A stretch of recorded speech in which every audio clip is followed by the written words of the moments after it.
Welcome back. I hope you enjoyed those games. Well, now that we have a better understanding of what natural resources are, let's figure out how they show up in our everyday lives. So, how do we do that? Well, I'm going to share a story with you. This story is about a young lady about your age, and she's going to go through her daily routine from when she gets up in the morning to when she arrives home after school. But before we start this story, what we need to do is to create a table on a piece of paper. So what I need you to do is to grab a piece of paper and a pencil. Great. Next, we're going to draw a 2x4 table on this piece of paper, just like this. Now, what I need you to do is to write in each box, just like this, the following: cotton, fossil fuels, animals, and water. Next, I will read the story aloud, and you need to listen very carefully for the natural resources being used throughout this story. But what we're searching for are the ones that are the most obvious natural resource happening at that particular moment.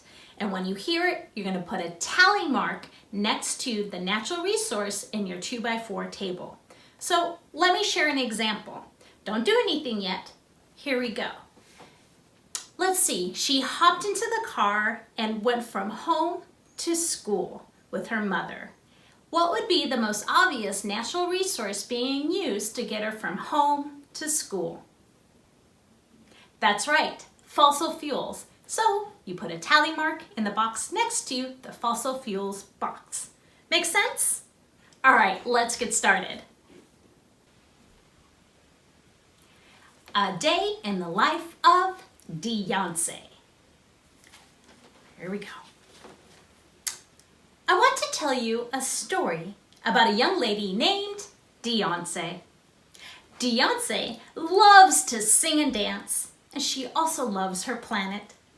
Deyonce tries her best to be thoughtful about her actions while living each day to the fullest. An average day for Deyonce begins like this. The sun crept through her curtains, delicately waking her up. She jumped out of bed and she laid out her clothes to wear. You see, Deyonce is a bit of a fashionista. She loves to dress in the latest styles. She recently bought a new cotton top and skirt from her favorite store, H&N, and was super excited about wearing it. As she was grabbing accessories for her outfit, she let the shower run for a few minutes so the water would warm up and make the bathroom nice and cozy. Because who likes a cold shower? Not me. When the bathroom was nice and steamy, Deyonce hopped into the shower and started singing songs from her favorite album, Limeade. She was having a blast singing when she realized she had lost track of time. She had been in there for 15 minutes. She quickly jumped out of the shower, she dried off and finished getting ready. And when she was finally ready, Deyonce gave herself a wink in the mirror and ran to the kitchen. She opened the fridge and stood there for a whole minute, looking in, trying to figure out what to eat, letting all the cold air out of the fridge. She eventually decided to have some cereal. So she saw the milk on the door, and she grabbed it and closed the fridge. Because she was in a hurry, she ate from one of those cereal on-the-go packs with a plastic spoon.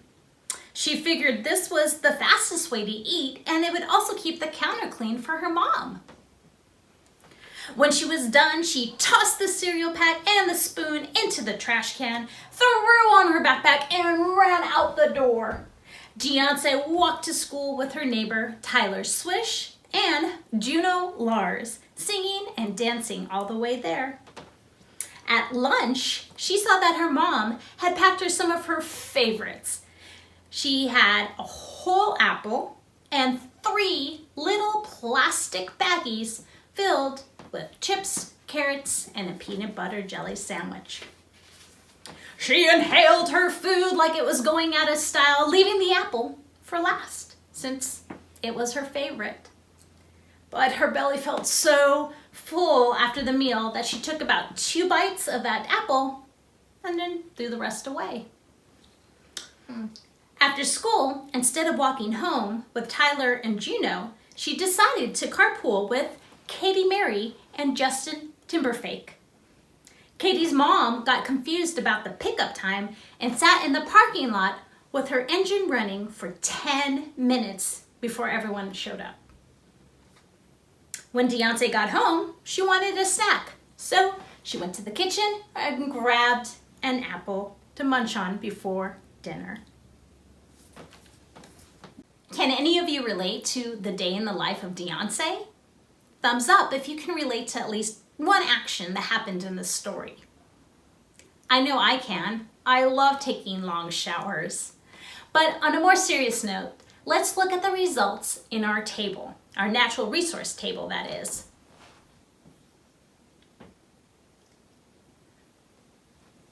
Wow, that's a lot of natural resources that were used throughout the day. But I think you can see now how natural resources are even interwoven into our everyday lives, and oftentimes they go unnoticed. But maybe it's time we take a bit more notice and see if there's ways that we can use just a little less natural resources. So on that note, let's look back on the story. Is there something that she could have done just a bit differently in order to use just a little less natural resources? I know one. Maybe she could have used a timer when she took a shower. That's one example. What else? Actually, you know what? That will be our next challenge. Following the video, please spend 5 minutes brainstorming at least 2 actions that she could have taken a little differently in that story to use less natural resources. You can write it on the back of the natural resource table sheet that you have, or you can turn to your grown-up and share your 2 ideas. When you're all done, come on back and we'll hear from some of my friends and what their ideas are on how to change that story.